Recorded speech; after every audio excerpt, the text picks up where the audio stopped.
ఉన్న బంగారాన్ని విడిపించి ఆ రోజు ఆన్లైన్ రేటుకే మేము కొంటాం. Sharma gold company. నమస్తే, వెల్కమ్ టు సుమన్ టీవీ. నేను మీ యామిని. ప్రస్తుతం మనతో ఉన్నారు ప్రముఖ ఆధ్యాత్మికవేత్త, ప్రముఖ జ్యోతిష వాస్తు పండితులు సుభాష్ శర్మ గారు ఉన్నారు. గురుగారితో మనం మాట్లాడదాం. నమస్కారం గురుగారు. శ్రీమాత్రి నమమ్మ. గురుగారు, ఈ నెల మన 19కి చైత్రమాసంలో వచ్చే కామద ఏకాదశి రాబోతుంది కదండి. అయితే ఆ రోజు ఎలాంటి నియమాలు పాటిస్తే మంచిది, విశిష్టత ఏంటండి ఆ రోజు అసలు ప్రత్యేకంగా? చాలా చక్కని ప్రశ్న, తప్పకుండా తెలియజేస్తాను. ముందుగా ప్రేక్షకులందరికీ శ్రీమాత్రే నమః, శ్రీ గురుభ్యో నమః. జ్ఞానినాంనపి చేతాంసి దేవి భగవతి హిస బలాయ కృష్ణమోహాయ మహామాయ ప్రయశ్చతి. కామద ఏకాదశి. కామద అంటే అర్థం ఏంటంటే సంస్కృతంలో ఇష్టకామ్యార్థాలను తీర్చేది అని అర్థం. కోరికలు తీర్చుకోవడానికి మన సనాతన ధర్మంలో మనిషి యొక్క ఇహపర సుఖభోగాలను అనుభవించడానికి, అలాగే మనిషి తన జీవితాన్ని ఉద్ధరింపజేసుకోవడానికి ఈ కామద ఏకాదశి అనేటటువంటిది మనిషి జీవితంలో ఉన్నటువంటి గొప్పనైనటువంటి విధానం.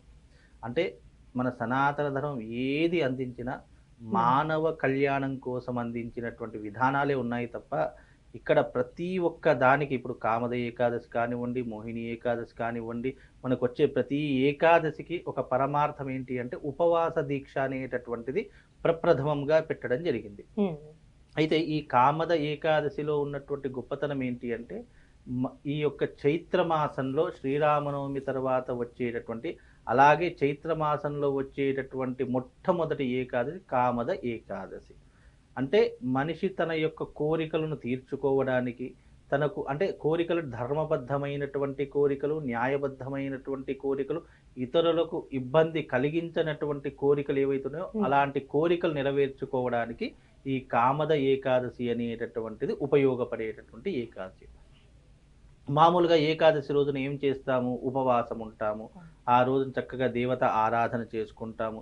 చక్కగా శ్రీరామున్నో కృష్ణున్నో మనం ఆరాధన చేస్తాం. అంటే విష్ణుమూర్తి యొక్క విష్ణు రూపంలో ఉన్నటువంటి ఏ అవతారాన్నైనా మనం ఆరాధించడం అనేటటువంటిది ప్రప్రథమంగా మనం ఆచరిస్తూ ఉంటాం. ఇది అందరికీ తెలిసినటువంటి లౌకిక విధానం.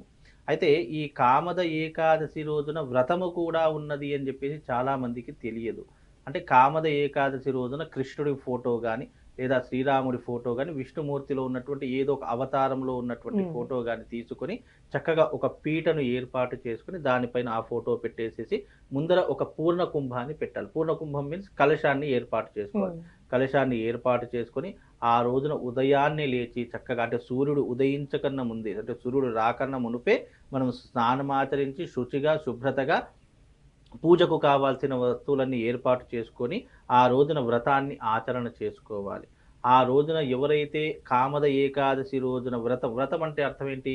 షోడశోపచార పూజ, అలాగే కృష్ణుడి యొక్క అష్టోత్తరము, రాముడి యొక్క అష్టోత్తరం కానివ్వండి, అలాగే కలశ పూజ, సంకల్పము, గణపతి పూజ, ఇవన్నీ కూడా ఆ విధి విధానంగా ఆచరణ చేసుకొని మన కోరికలు ఏవైతే ఉన్నాయో, కొంతమంది ఇల్లు కావాలి అని కోరిక ఉంటుంది, మరి కొంతమందికి అప్పులు తీరిపోవాలి అని కోరిక ఉంటుంది, ఇంకొంతమందికి నేను జీవితంలో వృద్ధిలోకి రావాలి అని ఉంటుంది, ఇంకొంతమంది గవర్నమెంట్ రంగంలో ఉన్నటువంటి వారు నాకు మంచి ప్రమోషన్ రావాలి. ఇలా మనిషికి ఎన్నో రకాలైనటువంటి కోరికలు.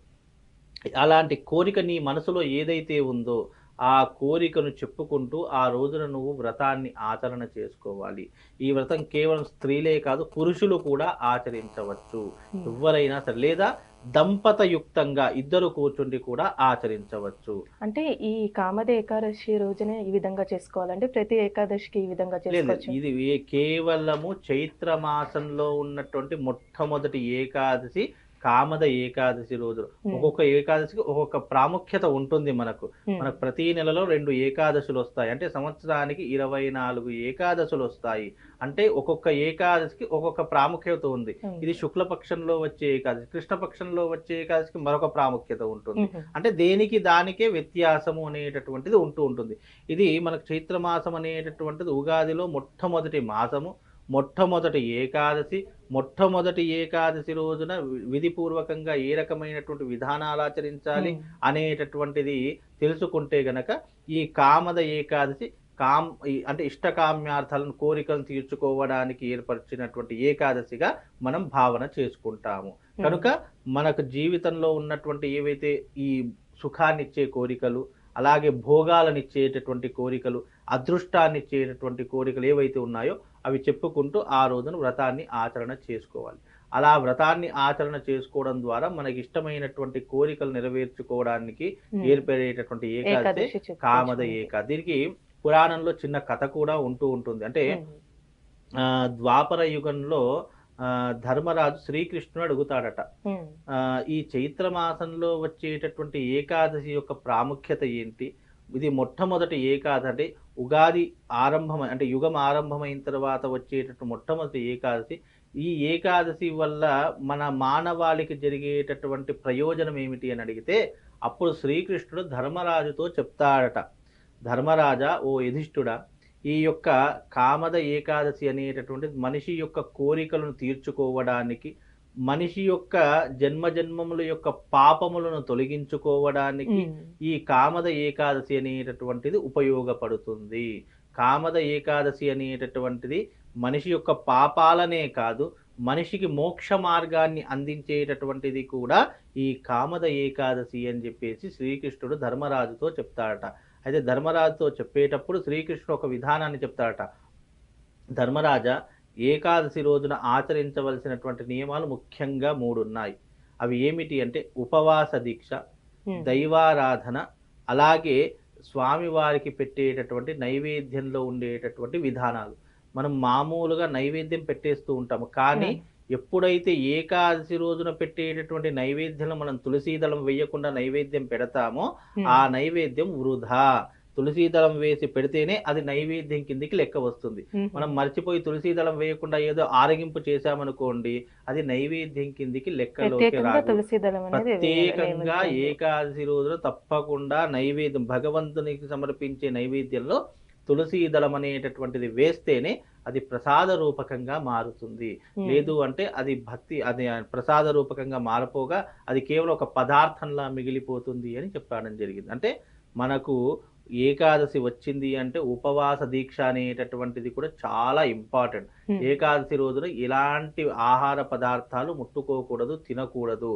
అలాగే ఆ రోజున ఉపవాస దీక్ష చాలా ప్రత్యేకంగా ఉండాలి. అలాగే ఆ రోజున తప్పకుండా విష్ణుమూర్తి యొక్క నామస్మరణ చేసుకుంటూ ఉండాలి. అలాగే ఆ రోజున కామద ఏకాదశి రోజున ఎవరికైతే సంతాన భాగ్యము లేదో ఆ రోజున శ్రీకృష్ణుడి యొక్క ఆలయంలోకి వెళ్ళి నిద్ర చేస్తేనట తప్పకుండా సంతానం కలుగుతుంది అనేటటువంటి విషయాన్ని కూడా మనకు ఈ యొక్క ద్వాపర యుగంలో శ్రీకృష్ణ ధర్మరాజుతో చెప్తాడట.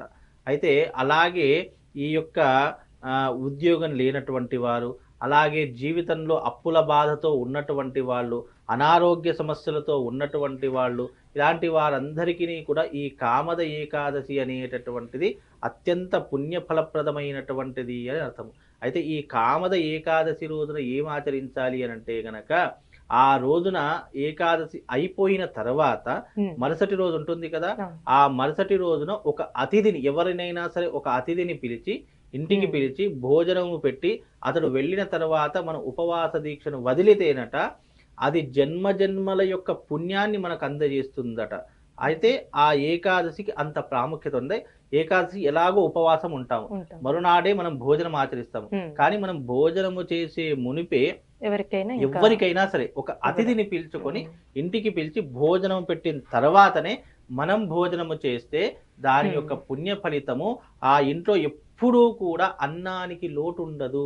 ఎప్పుడూ కూడా 10 మందికి పెట్టే చేయిలాగానే ఉంటుంది తప్ప ఎవరి దగ్గర దేహి అనేటటువంటి విషయాన్ని మనం చూడలేము.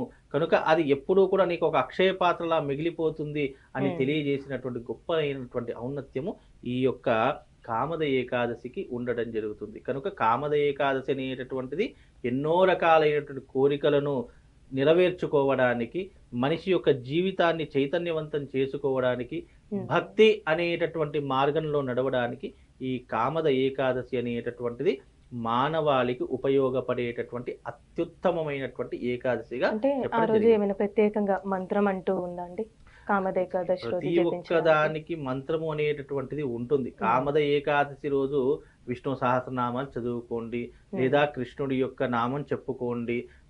నామము చెప్పినంత మాత్రాననే మంత్రం చేసినటువంటి పుణ్య ఫలితం కలుగుతుంది. ఇప్పుడు ప్రతి ఒక్కరికి శ్లోకం చెప్పాలి, దానికి అర్థం చెప్పాలి.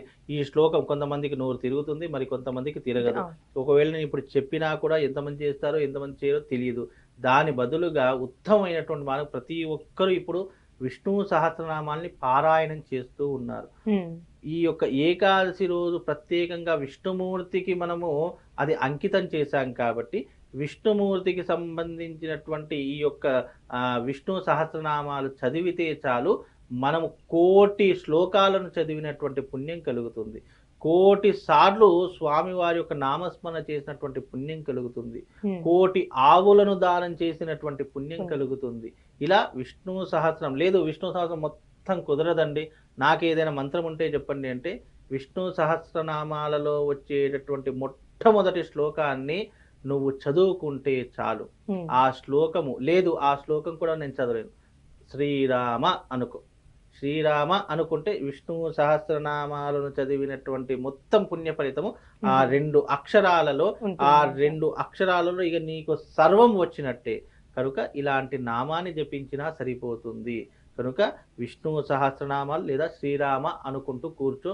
ఆ యొక్క ఏకాదశి యొక్క పుణ్య ఫలితం అంతా కూడా నీ వంశానికి తప్పకుండా దొరుకుతుందమ్మా. చాలా చక్కగా తెలియజేస్తారండి, ధన్యవాదాలు. శ్రీమాన్. సుమన్ టీవీలో మీ పర్సనల్ అండ్ బిజినెస్ ప్రమోషన్స్ కోసం కింది నెంబర్కి కాంటాక్ట్ చేయండి.